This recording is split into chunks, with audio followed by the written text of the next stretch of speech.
All right. This is this month's version of the Unnamed Adventures Guild Talk. And uh, so far, we don't have a lot of topics that we had on an itinerary, but one I'd say is I'd put out there change the cover photo on the group, and I hope everyone likes it. The the other aspect is the results from the poll that we had, whether to open the group to the public or keep it closed. At this moment, the poll, the majority of members that participated wanted to keep it closed. So that's what we'll do for the time being. It or until situations change. What drove that was putting. There was a game event I put up and put out that I put on a couple of the other sites, the links to it, and a lot of the guys clicked on it, but they couldn't access it because they weren't members. So, not thinking about it, it wasn't on purpose, but not thinking of that ramification.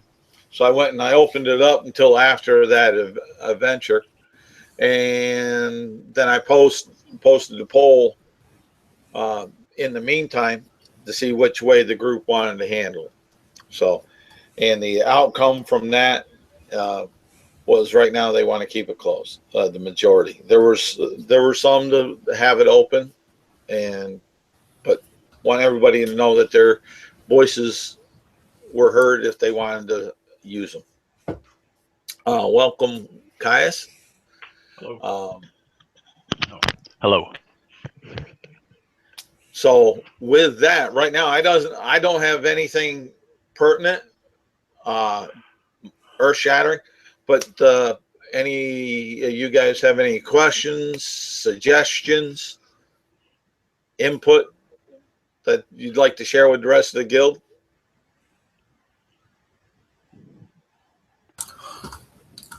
From my side, personally, not much. Just the thing that if if time allows, I'll try to come back to some games. I'm gonna try. And bring back my my old character to life.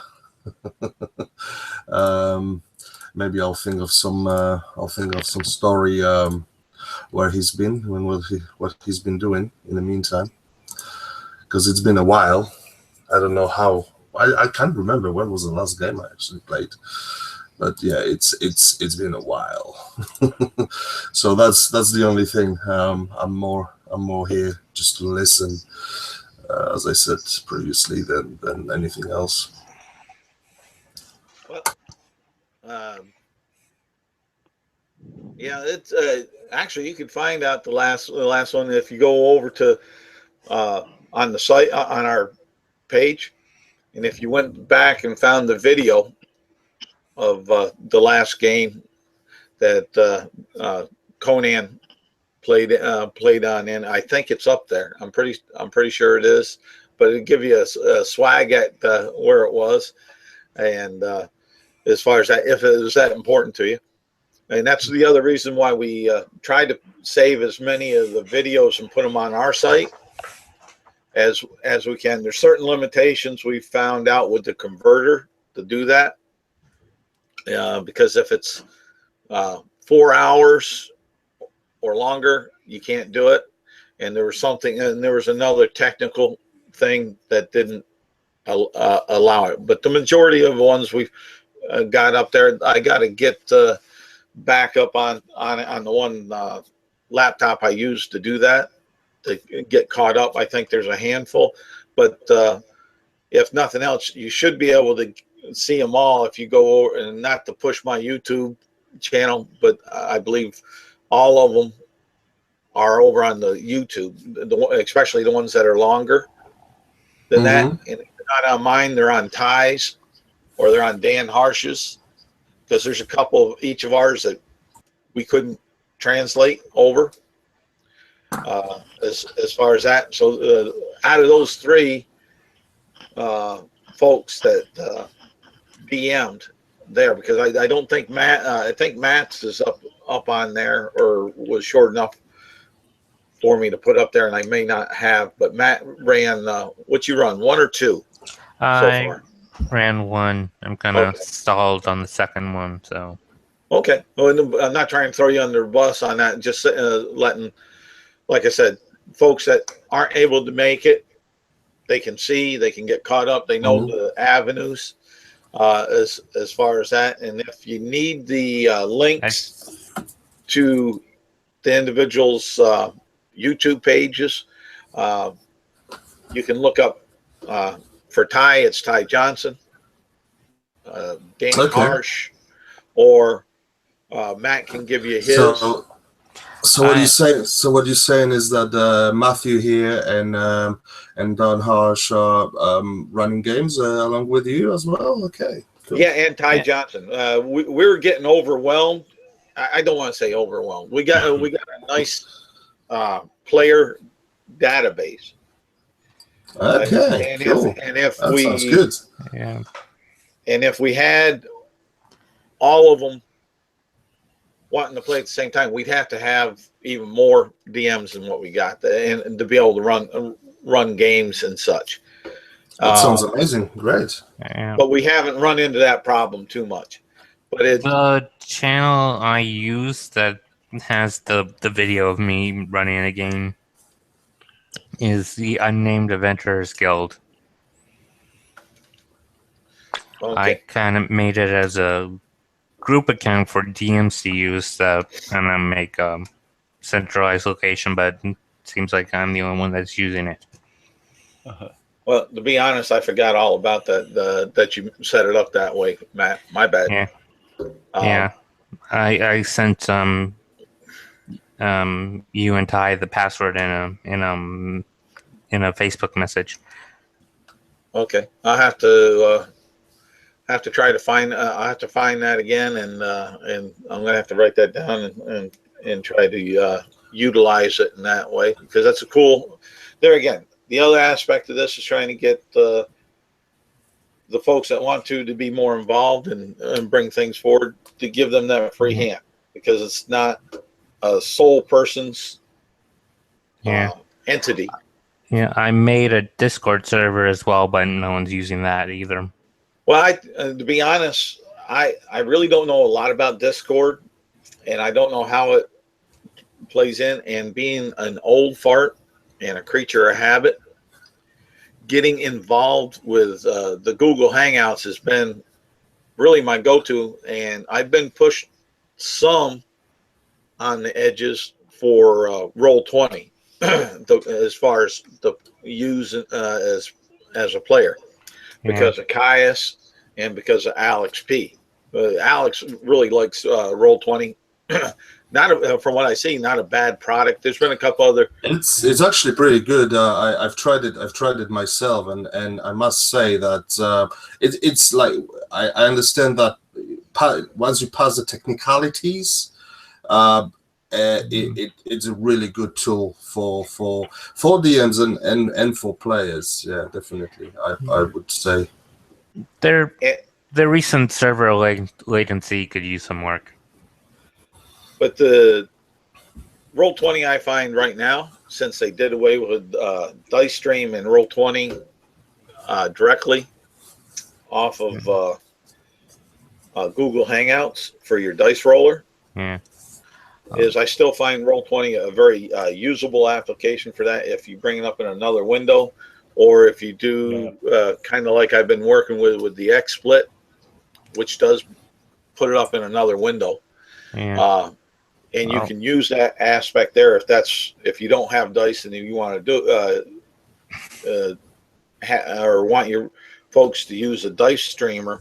Only problem is people that are on the move travel a lot, and if they don't take a laptop with them, if they use their phones or their tablets, some of the I think the Roll20 app for like the dice roller and like that are for those smaller devices are somewhat limited, but that's about it that I've found on that.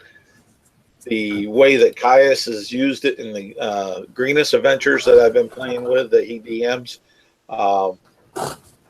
I like it because he primarily uses the map section for the most part. Does allow the dice roller and whatnot, but and it's not overly map intensive. It's for orientation on some things, as far as worldwide where you're at, where you're traveling from point A to point B.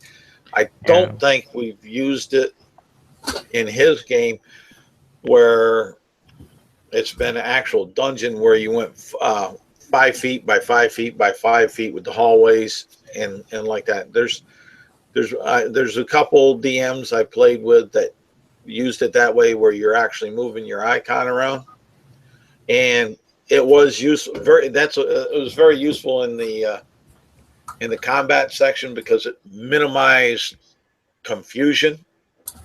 Yeah, very true. Yeah. But in the whole, you can find for whatever group that you're playing with, if they use that or want to use that, you can find I think you can find a happy medium with that product. Yeah. And Discord's just a voice and text chat application. Yeah. Okay. And I don't know how does that blend well with like the Google Hangouts if you use that. It's an alternative, really, isn't it? It's an alternative. I was talking to you about my Pathfinder game that I have, that I'm going to have tonight. We use Roll20 for the maps, and we have tokens and all that. But we use voice chat from Discord, and instead of the Insight Roll20, because Roll20 has audio video capability, but we use Discord because it's easier and less taxing on the latency. Okay. But you could also use Roll20 just for the game and Hangouts for chat, right? Or is that not doable? Yeah, it is, of course. Yeah, you can do that. I guess it depends on the device that you're working with, on how robust it is for having the Windows. If you're using a desktop or a laptop, you can screen share. You can have Hangouts open and then screen share to your browser to have Roll20 open. And I'm not pushing Roll20 by no means, everybody. It's just a product that I've gotten used to. I know there's a couple different ones that they've pushed out there. Yeah, you don't have to push it. I personally like it, and the more games are actually played in Roll20, I'm happy to use it. I remember that the last games I did with you, Charles, even I was sharing. For the rolling reasons, I was actually sharing Roll20 screen whenever I was doing rolls and attack rolls and stuff, because you could do. I remember you could do what are they called? Sets that you roll to attack, but it also rolls the attack damage with all your pluses and minuses and so on. Yeah. I remember you could do that. Yeah, because Roll20 has built-in character sheets that have clickable buttons. So if you go to attack, you just hit the attack button and it'll roll an attack and damage. And if you crit, it will. With Pathfinder, it will auto roll confirm and roll damage. Or when I did, I played a couple. I played Lost Mines on Roll20, and it's so it auto rolls damage when you crit. Well, with the Roll20, you can either do have the character and go through and build the character sheet, and then do like Matt's talking about, or else you can have your macro, Macros, that's what they called. your mini Macros. macro kind of set up there that you can build on the fly for it. If you have your paper character sheet and say, okay, I'm rolling this 20, I'm rolling at advantage, so you can set it up for that, and then all your pluses that your character should get with that, you can do it and then have it come out, and that is nice. But and it has a macro tab where you can set up macros and you can put them as button as the bottom of the screen. And you got other products out there like Fantasy Grounds. I've heard good things, and there's some other ones that I've heard blips here and there. I haven't seen them. I looked at Fantasy Grounds a little bit. I played a couple of games on that. It's more complicated than Roll20, I'd say. Yeah, but I think has got more capabilities on the other hand. But for what you're doing, I think Roll20 is good enough. I mean, with Fantasy Grounds, it's sort of locked into what you've bought because you have to buy all expanded material separately to use it. And that's what I was going to go and say is that where Roll20 is very robust as a free product. Well, Roll20 is very open source. And where Fantasy Grounds and some of the other products that are akin to it, the DM or someone has to have a license that they paid for to really get the most out of it. I'll put it that way. Not that they're bad products. It's just what you and your group are willing to afford, I guess. And gamers being gamers, in my opinion, at least as an old timer, this was always a fairly enjoyable hobby for a minimum amount. As far as you didn't have to invest a whole lot into it to have a great time, because if you needed a resource, usually someone in your group, you may not have it, but they may have picked it on up, and you end up sharing the resource and such. And I think that's one of the aspects of the tabletop role playing, whether it's virtual like online like we do, or actual per se technically virtual like Roll20 or like that. With Roll20 you get all that stuff for free, but they also have they have an open store with user generated content, and they also have the Wizard of the Coast modules that you can buy, that you get all the all the maps and all the creature. But if you want to run a game with it, don't you need to have some kind of paid for accounts, or at least used to have to? No, you can run games on free accounts. Okay. But there's features that are locked behind the pro, like you can align the site. You can set tokens that have line the site and set up walls where it will light up where the characters can see, and the black will disappear. If they have if you have a person with dark vision and has 60 feet can see into the dark, it will disappear to 12 squares. Okay, like a fog of war kind of thing. Okay. Right.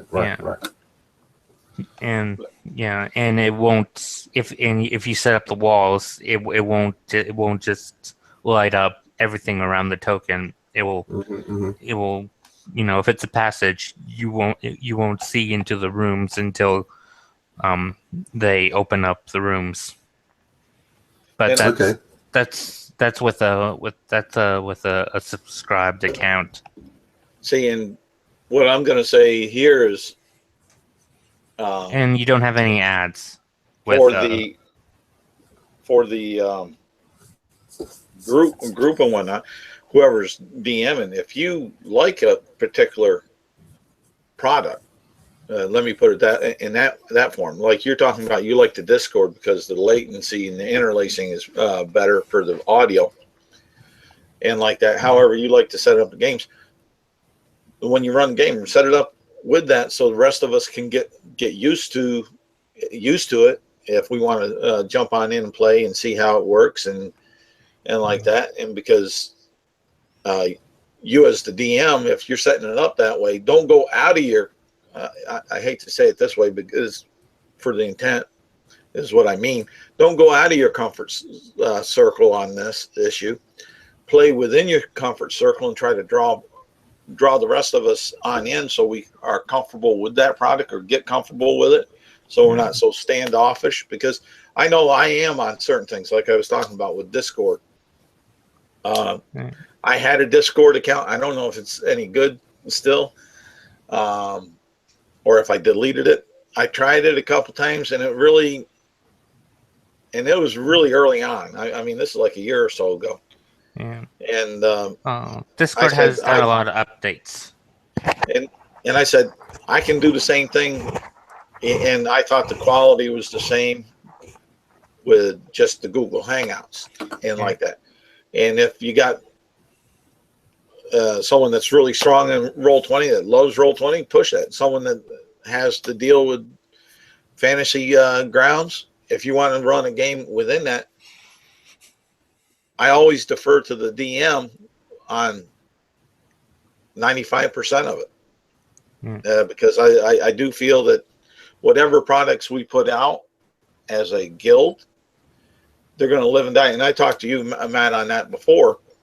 Is they're going to live and die, not saying that the product is bad, but on the acceptance from the guild members wanting to play it.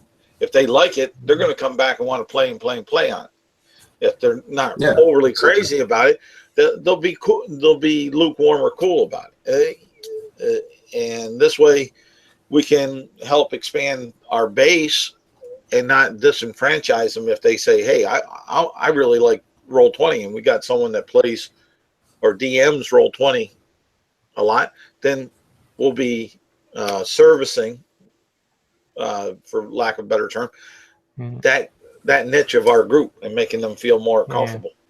Well, yeah, I use Roll20 for my Pathfinder game, but I'm kind of as a player, I'm perfectly fine with it. But as a DM on Roll20, I'm kind of lukewarm on creating stuff because it's either you have to with the map creating stuff and importing images and all that. It's you have to put a greater deal of time and resource into if you want to get it a certain way. And I would suggest out to those that are listening or will listen, that if you have a DM that's putting a product together on such a labor-intensive system, and I mean labor because you're talking about building the images, importing the images, and such for custom maps or whatever. Be as respectful as you can as far as showing up and playing. If you gave it, real life happens. We all know that stuff happens. It happened to me yesterday. I had a major incident, and I had to miss a game that I've been really faithful about, and with Caius, and really felt bad. It took me almost 8-9 hours to get it resolved.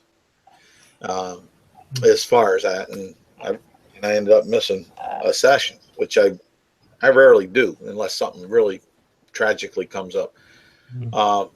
But all the DMs, not to minimize the players, but all the DMs, they generally spend a fair amount of time trying to put whatever product they're going to put forward out there from their own time for you. So if you just kind of flippantly, and I'm not saying our guild members do, but I'm talking across the whole community in general, there's a lot of players that don't say, yeah, I'll play that game.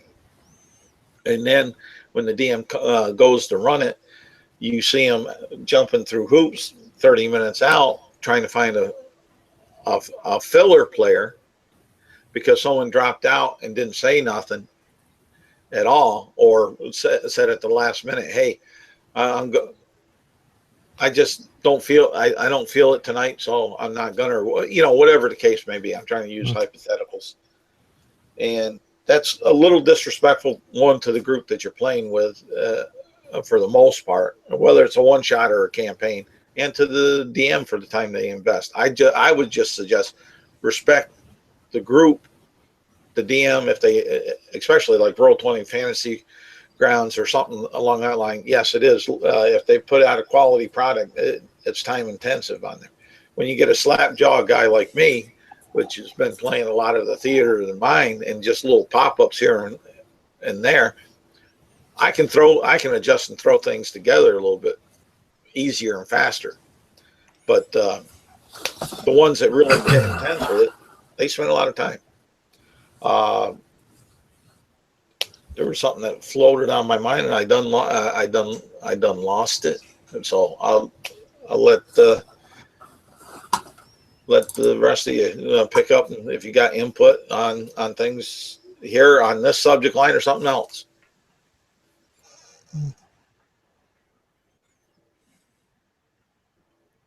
Well, all I can say is I'm gonna wait and see whenever there's gonna be a game I can fit into. And I'm going away for a couple of weeks pretty soon, but after that I'll try and follow the Facebook page and see what's available. I try with you, Charles, or try with the DMs that started doing it regularly for Unnamed Adventures Guild as well, like Matthew. I think I did one game with Don Harsh. I remember there was, but I can't remember. No, I didn't play when he was a DM. I played when he was a player, actually. Yeah, I remember that. Yeah, but I've noticed that a lot of new people the guild, and which is a good thing. I wonder how many of the old ones stayed.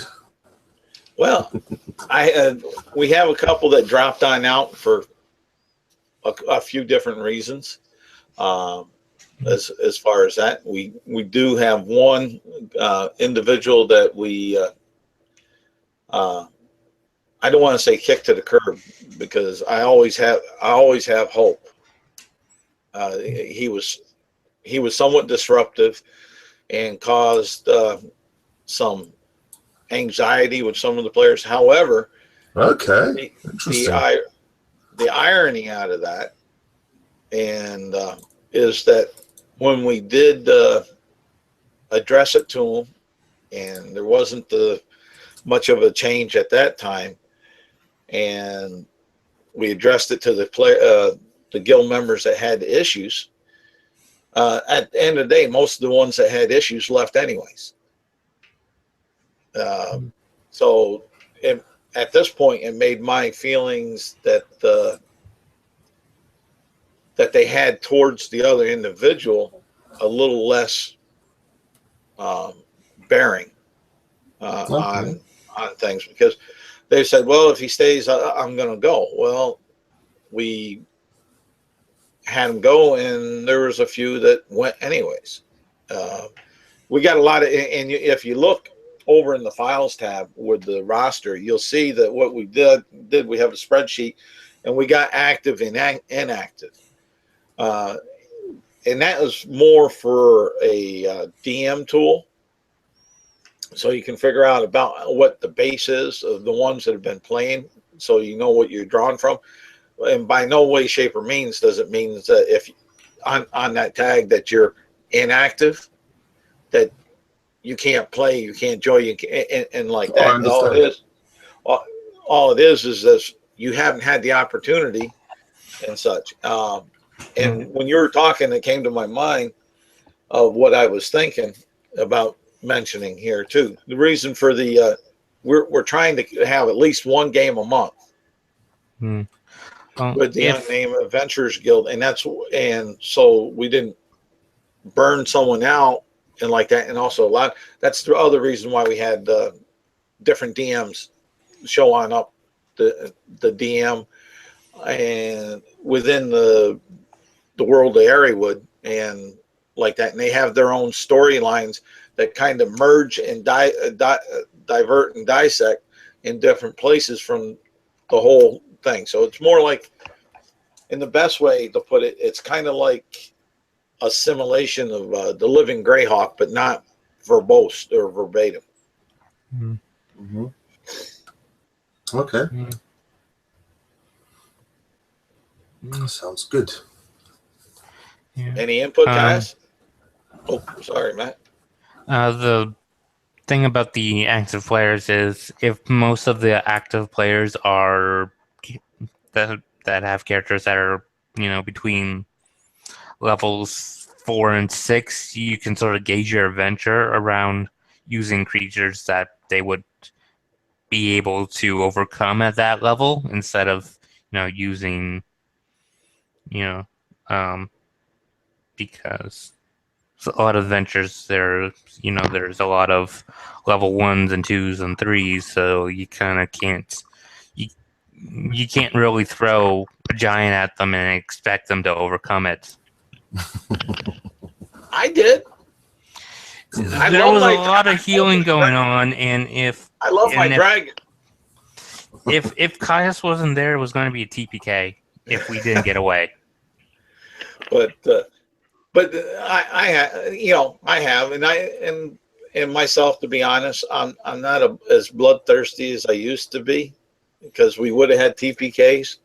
I got, as the party got down there, I didn't use the monsters 100%. And sometimes fighting, as in first edition, wasn't always the course of action. Sometimes it's to take a tactful retreat and regroup, and that's considered a success also. And that's the mindset I came from first edition on up. So that's why sometimes, you're going to get don't fight the fight that you cannot win. Really, it's better to fight it another day, right? That's right, and it sets up some hooks for some later games for characters when they get up into that level or ability to be able to do it. Now, I'm not going to tell player characters don't fight them, because if they choose to fight. In that instance, talking didn't work, and we were in a settlement that was in the middle of a blizzard. There was really no sensible way to retreat to. No, there was. Well, you could have went over the back wall or something, or went down through the mines and went through the well. Yeah, or down through the. If you went down to the mines, you could have went through the portal that would have shot you over to the swamp temple. The 9 hells, and you would have been in worse trouble. No, that's a directed single gate, almost like a teleport circle type thing, where you go. If you go through that, you go to every time. If you go through that, you go to the swamp temple just over on the other side of Illumina. So there were avenues and choices if you remembered them and chose. Ilwyn wasn't part of the adventure where the portal was introduced. I had no idea there was a portal there. Yeah, when we first did I know Dan Harsh was there. Ty was when I first introduced that aspect on that hill. That's where they fought the Night Hag. Yeah, I had no idea there was a portal in the mines. Yeah, that's the thing. That's the thing. When you have when you have new players that haven't played the games that these places were introduced to, you know, they kind of cannot bring up the idea of moving there. That's true. But then again, well, to me, there's two ways to look at it. As far as that, I always suggest the new members of the guild to go back and look at some of the videos.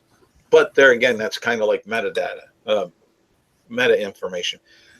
If you were new to that region coming on in to that city or that town, how much of it would you know? If you're from a far different region, you might not know that. So that's a little bit more, ironically, a realistic situation.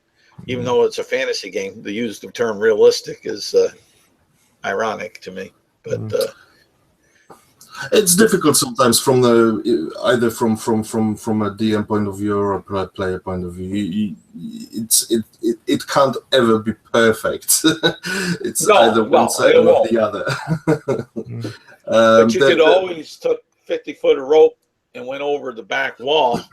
You can always go and went like, oh, can I make a, I don't know, history check to maybe remember anything from stories from other guild members where I can retreat and so on, so on, so on. And if the role is successful, then the DM can say, oh, you remember someone talking about this portal, so on, so on, so on, and that's how you can change this story. But yeah, it's and that's also one of the reasons. It's hard to remember about every single thing, especially when you focused on the fight, and the next thing you think of is which spell to use or which or who to heal, and you know there's probably too much going through your head. But as I say, you know, it's never perfect. However, you know, in the end, it's about fun, and even if you have TPK, it's just another option to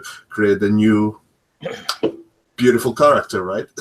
Yeah, but and that's one of the reasons why you have a couple key elements of Ando Tryon from the Illumina Guard, because they're there protecting. Their purpose is to protect that entrance to that mine, and to protect the cave entrance, because there's a cave down there to access it. And even though they found precious minerals there, the most precious being the Devil Rock, but they're really from the Illumina City Council. They're concerned about the fact that there's a magical portal that can move large masses of troops from one side to only a day's march instead of a week's march from the outside gates of Illumina. And there's been some things with the temple that the Swamp Temple, that they know that that's more like a traveler's hub, because you can, in a sense, almost like on Stargate, dial in certain locations if you do the right combinations. They haven't learned them all, but they, in the couple games past, they did run across the fact that they could do that, and it puts them in different places in that area. So, but there again, those are some of my DM twists and ways. But you know, hopefully they've always been fun, even though you're gasping onto the last bits of life and then you're saved by a party member. I always like party members saving party members. It builds bonds as far as that. So, and like I said, I'm not as bloodthirsty as I used to be. I used to not think twice about a TPK. Now I look at more of the fun factor than the mechanic that I can kill. I just hope now that I got my cursed item, you're not just going to throw fire creature after fire creature at me. because I take double damage to fire. No, I wrote that on up. I did the final version, posted it on the website. Yeah, You don't take double damage from fire. I have a weakness to fire. Well, I kind of amended that so it wouldn't be, because that would be too limiting, too damaging to you as a player character. I think it's a little bit more balanced, the final versions that I put on up. I never go ahead and read it, and you'll see. As far as that, you'll see a picture, kind of a picture of it, and the description there. I couldn't with good conscience put you in that way, because there's definitely going to be elements of fire that you'll run up against here or there, and that could decimate you too quickly. And being the fact that it is cursed and the way it is cursed, I think I got it balanced now fairly well, as far as that, and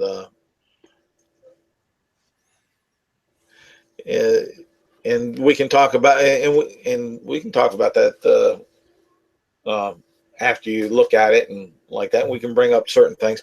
The one thing, Conrad, we've had some magic items come on up into the game for some of the player characters. They're not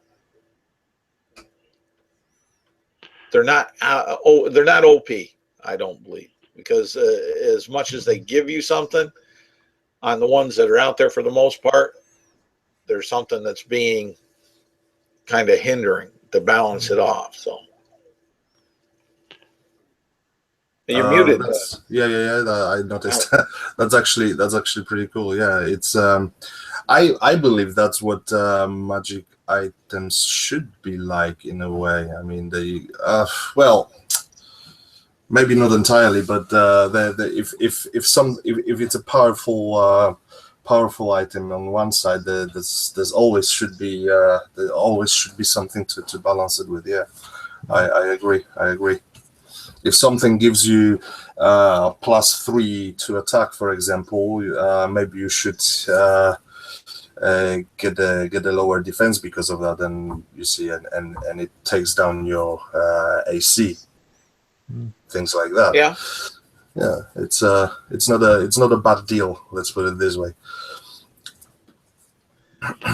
Is it just an image in the that you've put up, or is this? Or I guess the write-up is for the one that Matt was talking about is in the write-up I did. On the dagger, I had to do that separately, because I did a real hack job on trying to make the handle look like aquamarine gem on that dagger with the obsidian, but.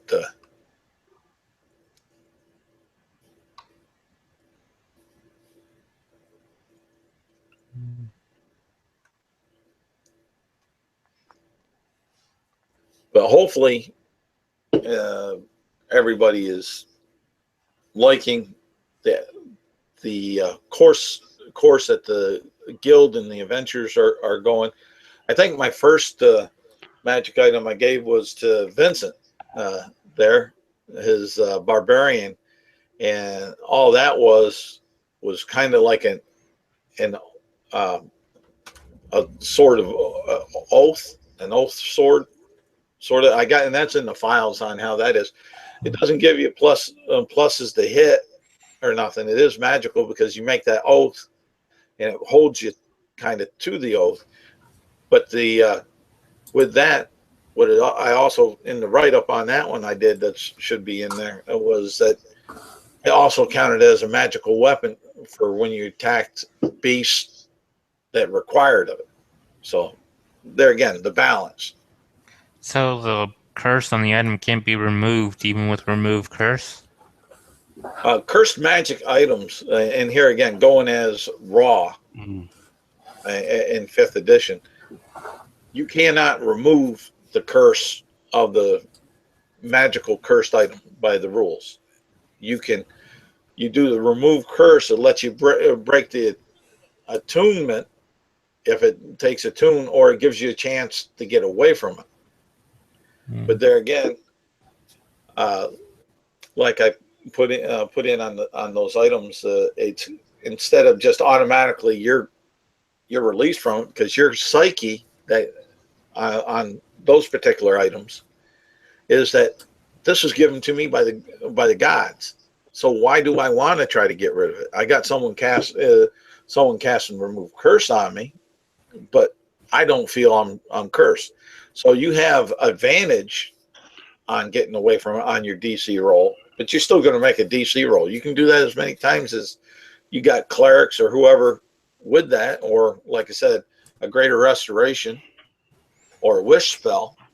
Now, a wish spell can do most anything. Just word it right.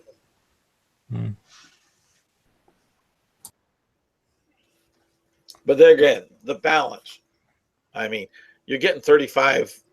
You're getting you have a bank of 35 hit points, temporary hit points from it. So it has to be something that on that give or take to balance it on out. And along with it, the psychological that, hey, I feel that I got this from the gods. If it wasn't cursed, would you give up a sword and a ring or whatever that you believed a god gave you just to get rid of it? And I don't think so. I don't think any player or character would consciously do that. So, but that's just me. I'm a little bit of a prick, I guess. I don't find it prickly. I find it balanced as a player completely. I think it's a good idea, as long obviously as the balance on cons and pros is really in between. Then fine. And the thing is, it gives a chance for the player to really make a proper choice, right? Like it makes them think twice about this. As you said, like if it's +3 swords with no other cons, obviously everyone's gonna have it and go crazy about it. But yeah, if there's something that actually makes it that doesn't make it look so great, on the other hand, makes you think twice before you pick it up. And it's like with everything in life, Well, and kind of my thought path, whether right or wrong on it, is that you picked it up, you failed your save, so you're under the effects of that curse. However, you're not gonna feel that it's a curse.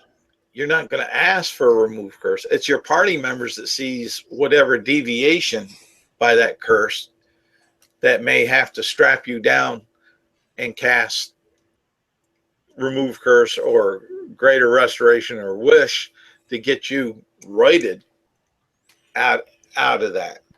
And there again, it does kind of tweak your character a little bit on the personalities that you started with, but there again, it's the rationale behind it, and then the choice and the game flavor I hope that it brings. It definitely makes use of my resilience wisdom. See? So. Yeah. So how about you, Caius? You've been somewhat quiet. I've just been I haven't done any unearthed adventures for a while, so I was just kind of tuning in to find out what's going on and pick up my inspiration point for when I need to save Matthew's ass again. Oh yeah, that's Yeah. something to bring up for Caius. Give me a moment here. Not Caius, but for Conrad. what we agreed on is if you participate in the guild talks, you get an inspiration points, and they'll stack up to 5. And we figured Okay. that's not going to throw game mechanics OP, because on the game that we're kind of referencing, where the half frost giant was defeated and he was out for revenge and such for killing his father, that I think Caius used like 2 or 3 to save party members on inspirations out of that. Okay. Yeah, I have to remember to use inspirations because right now I'm 1 point away from a full stack. Yeah, and there again, there's am I not right in bad rolls. believing that? Am I right in believing that if you trade in 5 inspirations, you can get a dragon mount? You know, I'll go ahead and I'll say A statuette, definitely. I would say yes, you can get a dragon mount, but not friendly. It's just when you get it, and what type of stuffing you want in it, and do you want wheels on it and a rope to be pulled like a kinder? Or just because you're on the back doesn't mean it's friendly. That's true,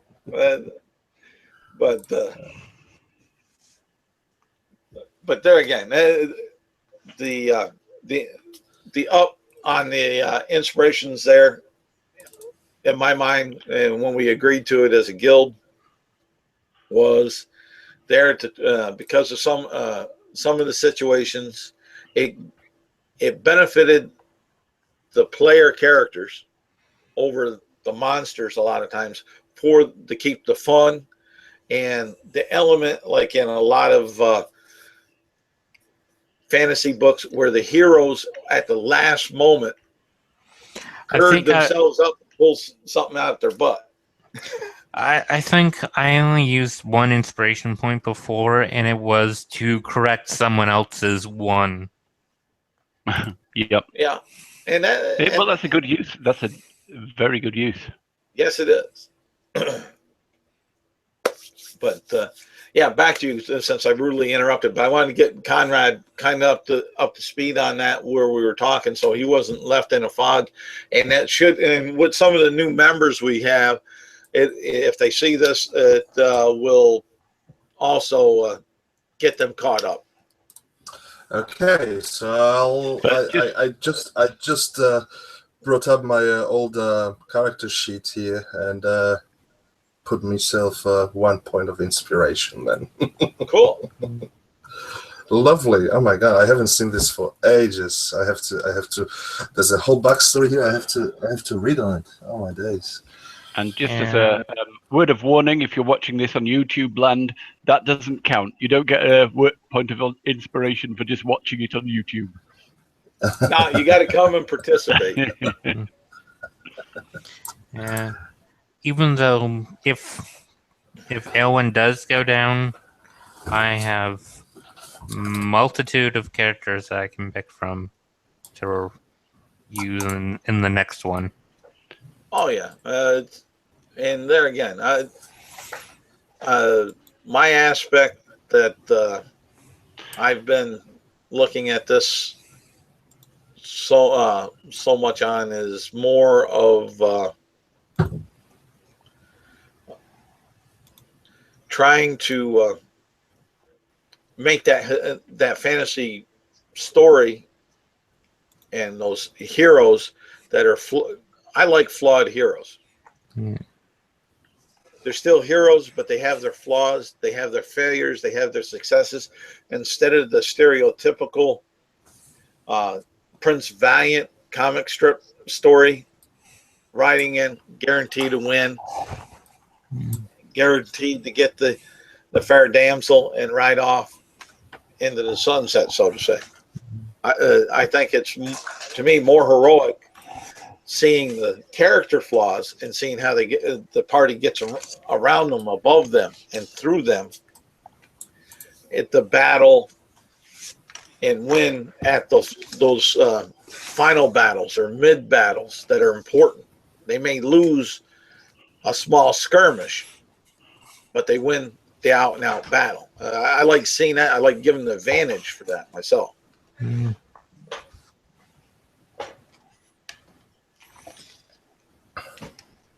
Huh. Yeah. Yeah.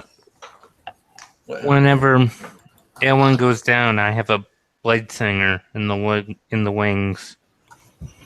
oh yeah. Mm. Gonna. Yeah. Yeah.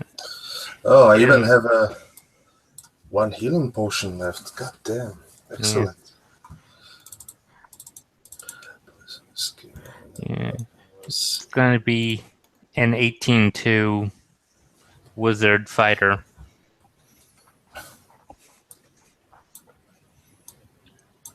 Yeah. Wizard with an action surge. All right.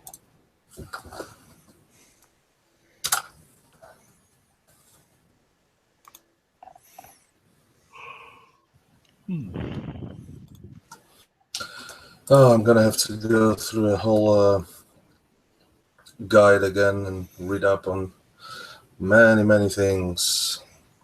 Is the next one next weekend? The next adventure? It's the week after that. Yeah. I'm It's not like sure yet whether I'll be able to make that one. I'll have to see.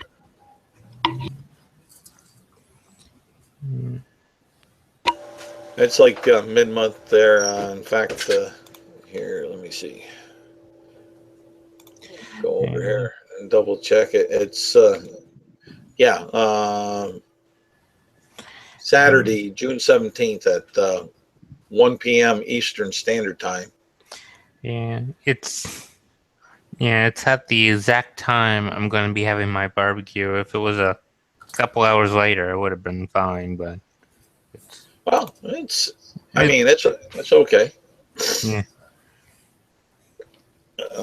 I mean, you don't have to make them all. I do like if you can, but Mm. and this one's the one I had to postpone and cancel there, and just bringing it forward over to this month. Hopefully, people's scheduling will be a little better as far as that. And it's somewhat of a simple. This mission, somewhat of a simple one, because it's going and trying to get the information from Ando-Tyrian to Illumina and survive. That you guys had found out up in Ando-Tyrian with the half ice giant and some of the things there. So it should be fun. At least I think it should be. Yeah.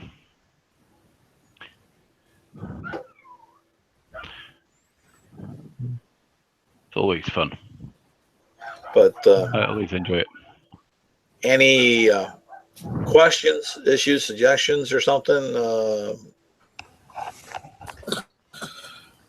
Definitely not on my side. As I Okay. said, I'm more here for listening than anything else.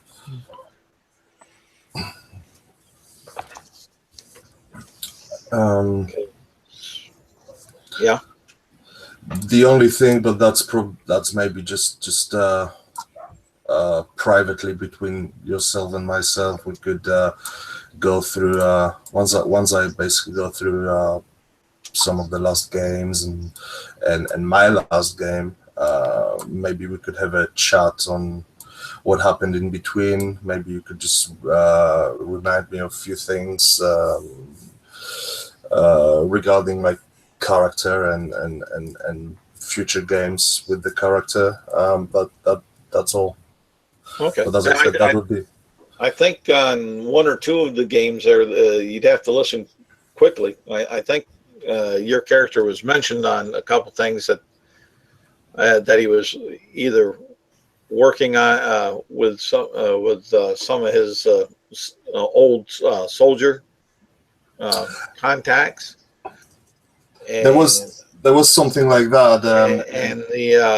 And the priest, the cleric priest that saved you from becoming a lycanthrope.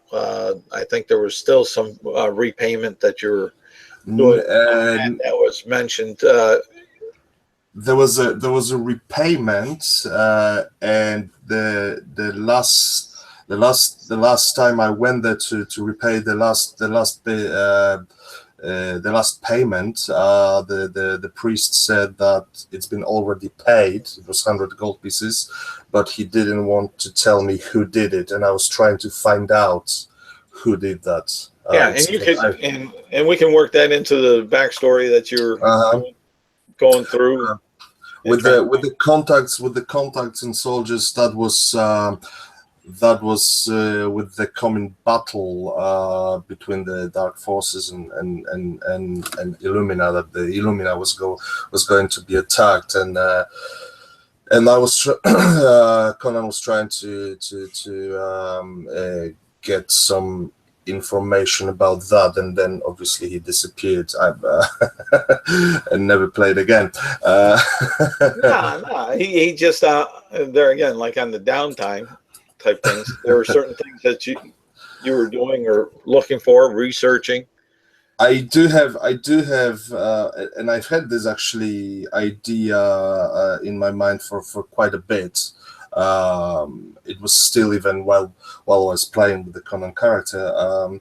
I've always been saying that Conan has a brother. Yeah. Right?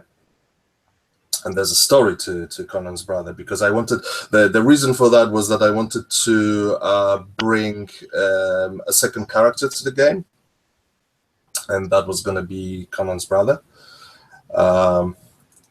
I wanted to make it a little bit funnier.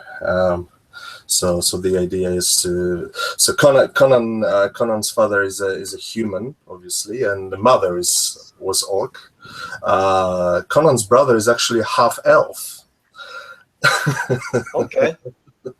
So his father had a bit of a story to tell. So basically Conan disappeared in because the father died. He's got no other family. He actually wanted to go and find his half brother.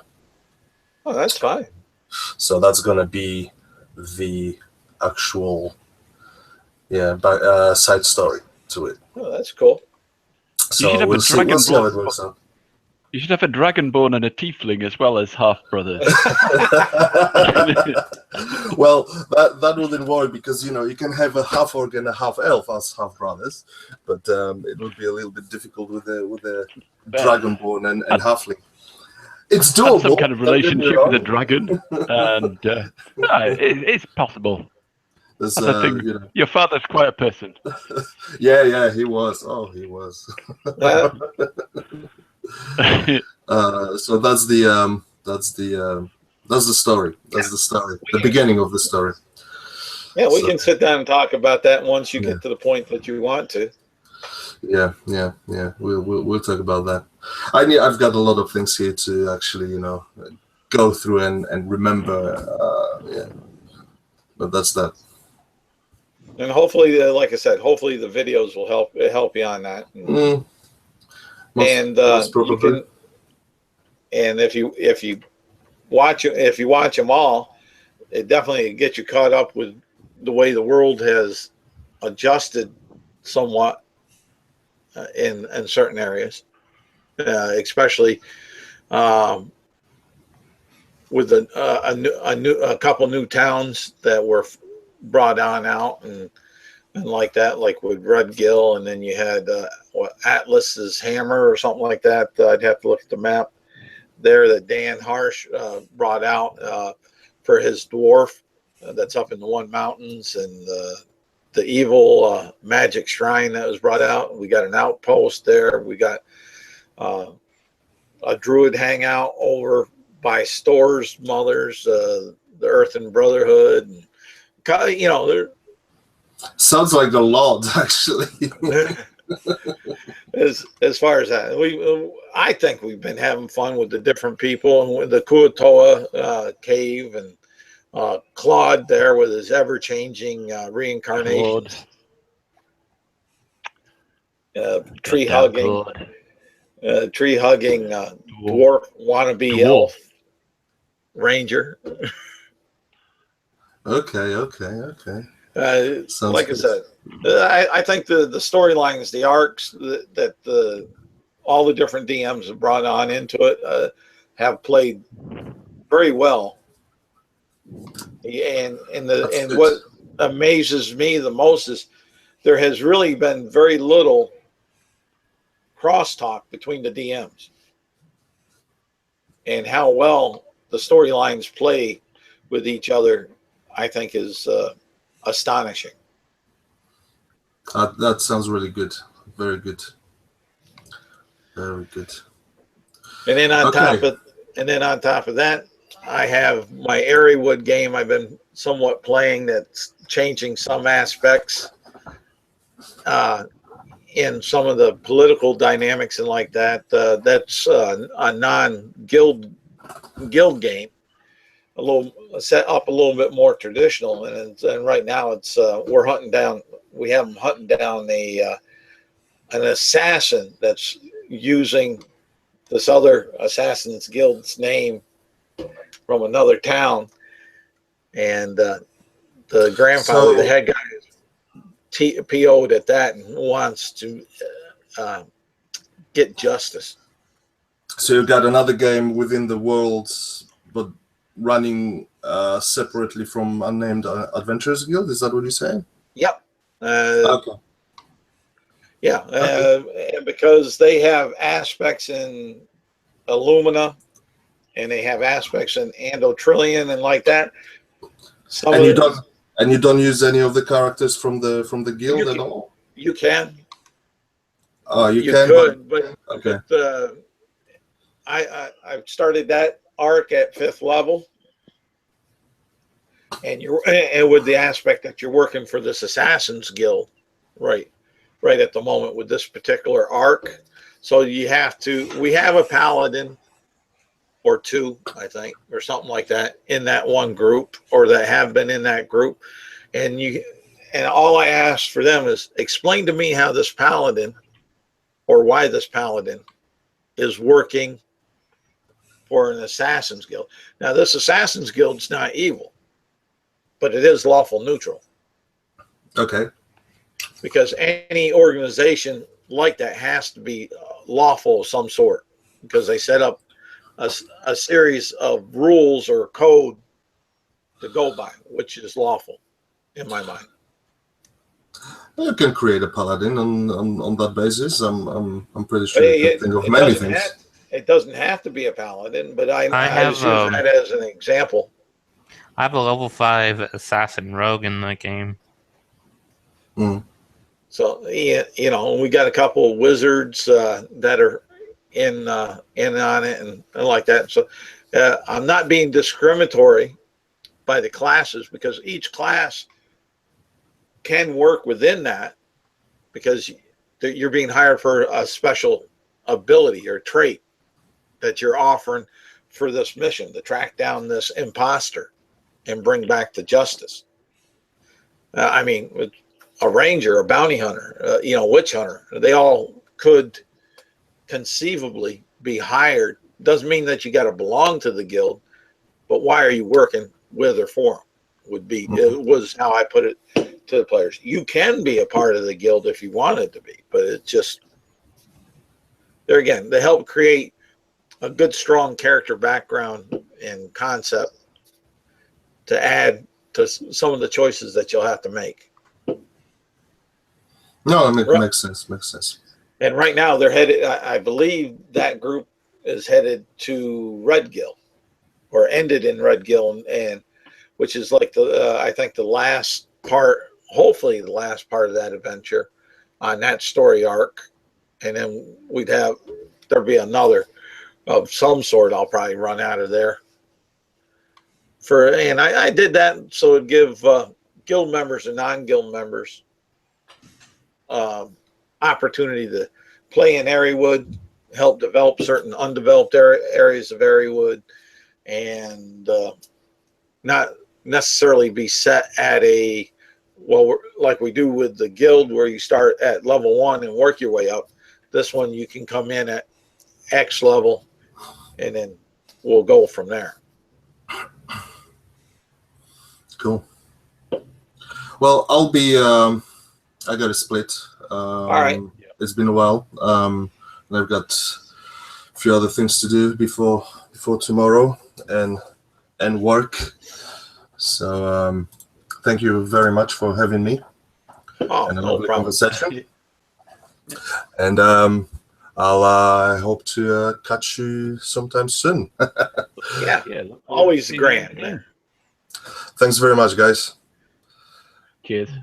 Cheers. Bye. So anything that you two, I know I've been running my gob. No, I'm fine. Just sort of just feeling a bit out of it. So I thought I'd come along, but I didn't have anything particularly to throw in the mix. Alrighty. And you good to go, Matt? Yep. All right. Then what I'll do is I'll stop the broadcast and I'll say to all the guild members, Heidi ho, and hopefully see you around the gaming table, and to the other DMs at the DM. Hopefully you have full seats and good crew. So and with that, I'm going to say cheers, and we'll talk later. I'll stop the broadcast.